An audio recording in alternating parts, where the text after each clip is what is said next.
I'm gonna ask you this. Might be a little bit of a tough question, right? Scenario. Let's say right now, well, not you today. Let's say back in the '80s, right? We're not gonna adjust for just keep the same money.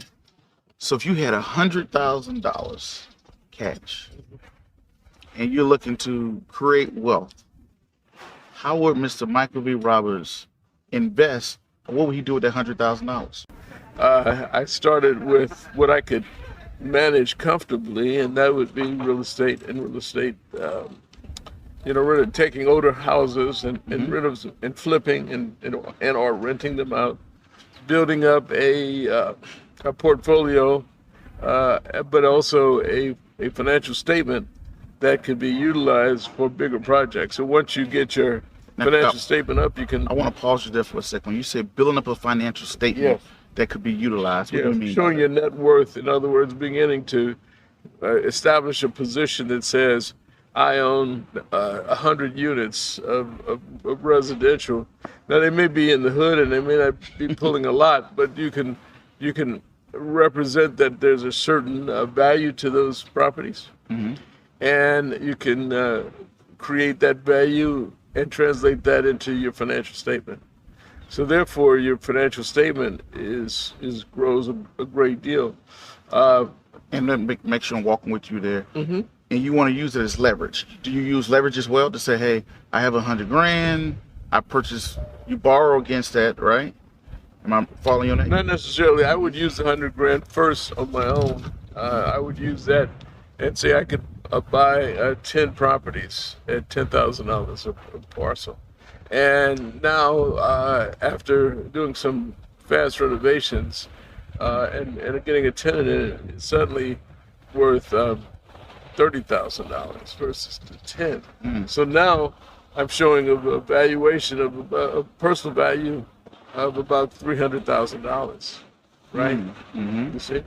So then you can maybe double that again, and before you know it, you're at $500,000 on paper. Now, while you're doing that, you're also looking at other strategic opportunities that may be coming along, such as, in my case, identifying the convergence of the digital environment. As a futurist, I always would look down the road to determine what's coming up, where will people be spending money, and how will they be spending it, and what type of currency will they be using. So if you begin to look at in the future all of these changes that are taking place, and we can even discuss that for now, for example, there's huge amounts of growth that will be available for entrepreneurs. And at the same time, there'll be a lot of jobs that will be lost in the traditional sense. For example, any job that is task-oriented, meaning it's repetitive, by 2025, 2030, I would say over 50% of those jobs will be gone and replaced by a robotic digital environment. And that's in the whole country. So now what we're going to see is half of the people who work in task-oriented jobs won't have jobs. So they already have to begin to look at strategically where to go next in terms of being able to create a job. And for us entrepreneurs, we're looking at where those businesses are going to be in the future. And we start to move in the direction of positioning ourselves to inherit it. There are many examples of businesses. I wrote about it in my second book, actually, there's no season 2.0, the second volume, where we show that robotics, artificial intelligence, and machine learning is all a part of the future. But it's now. I mean, there's nano chips that are so tiny that they'll go into your body and be able to help assess your health conditions. We're going to also see in short order 3D printing that will actually create organs. They're building houses with 3D printing, where they literally, a house is built with robotic 3D printing capability. A human generally dies because one of their organs goes bad. And so what will happen is, if we can replace that organ, you can live longer. So now if you're living longer, then it's going to be a different type of business opportunity, other kinds of senior living that won't just stop at 80 or 90, but it'll be going to 100, 120. And then all of the environments around that, all the support systems around longer life of humans will exist. Literally one day you'll be able to look in your mirror where you'll have all these nanochips that can look back at you and analyze you, and you can literally say, mirror, mirror on the wall, what's wrong with me? And the mirror will then diagnose you and will send your data to the robo-doc. The robo-doctor will then evaluate what that evaluation is, send a prescription to the robo-pharmacist. The robo-pharmacist will then pull the necessary drugs that will be needed for you, call up the robo transport drone system, which will come pick it up and deliver it to your house. And that is not that far away. Now I gotta ask you this question. Knowing this is kind of, you're speaking about biotechnology, right? Yes. How does the actioneer position himself to benefit from biotechnology? Well, what you would do is establish first an understanding of what is biotechnology, right? And then you begin to look at what will be the surrounding businesses to support that. There's going to be a need for the manufacturing of certain components, whether it's the chips that's going to be needed in order to make it function correctly, or the necessary tools, and all the manufacturing of everything that's going to take place that's needed for all of that to operate. All of those little pieces, each and every one of those little pieces are business opportunities. Let me give you an example. This is going to stretch your thinking for your audience for a moment. Let's assume we're sitting at a dining table and we look at a fork.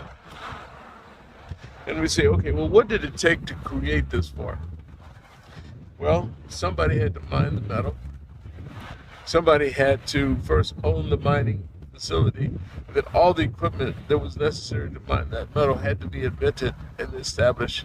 It had to be transported to that mine, and then it had to have humans to actually handle most of the work, or someday it'll be robotics.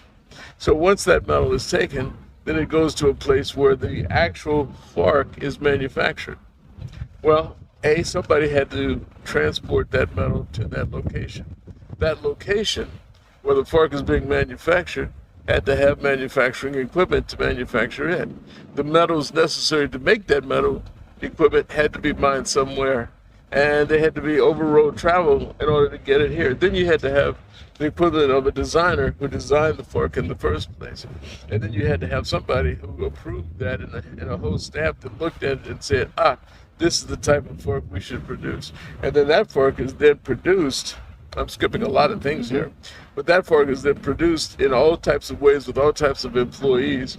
Ultimately, that fork needed to be packaged. So somebody had to come up with a designing component to package the fork that was going to be sent to you, and then somebody had to package it physically, get it set up, and then somebody had to market it to sell it to you in the first place, because otherwise, how would you know about that fork if you own a restaurant? So somehow it got to you, and then there's a whole ecosystem. Yeah. You follow me? And so every step of everything has an ecosystem, and there's an orbit that you have to recognize. And when you see that, you find out, well, where could you fit in that orbit? And that orbit then ultimately gets that fork unwrapped and to your restaurant and sitting on the table in front of you. I mean, so if you think of everything that way, and that's how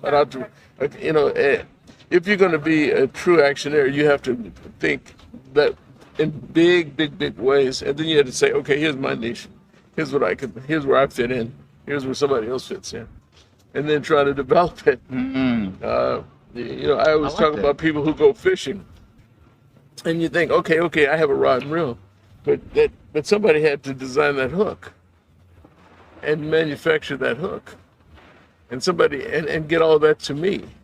Somebody had to manufacture the line, that filament that had to be developed and established and woven and brought to a location where I bought it. The reel had to be designed, and even the screws inside of the reel had to be established someplace and brought in, and then assembled and all of that. And then you had the pole itself that had to be manufactured, and the components in the pole. There'll be two more. It'll be too much. Yeah. That's when we have these great, wonderful transit ships that pass here. They end up anywhere in the world. So it's an interesting place here in Michigan. Anyway, long story short, and I think you get the picture. If you want to get into some type of biotech type business, you have to look at it and you say, well, what is it? And where are all the elements? And how are those things going to fit for me? You see, when I built my wireless cell company, took it public, I realized that you needed to have towers, you needed to have office buildings, you needed to have equipment, and you had to have different types of equipment. You had to have certain kinds of staff. Well, then you had to start to identify all those pieces and put them together, and then you had to cherry pick out what's going to be the area that'll help you make the most money.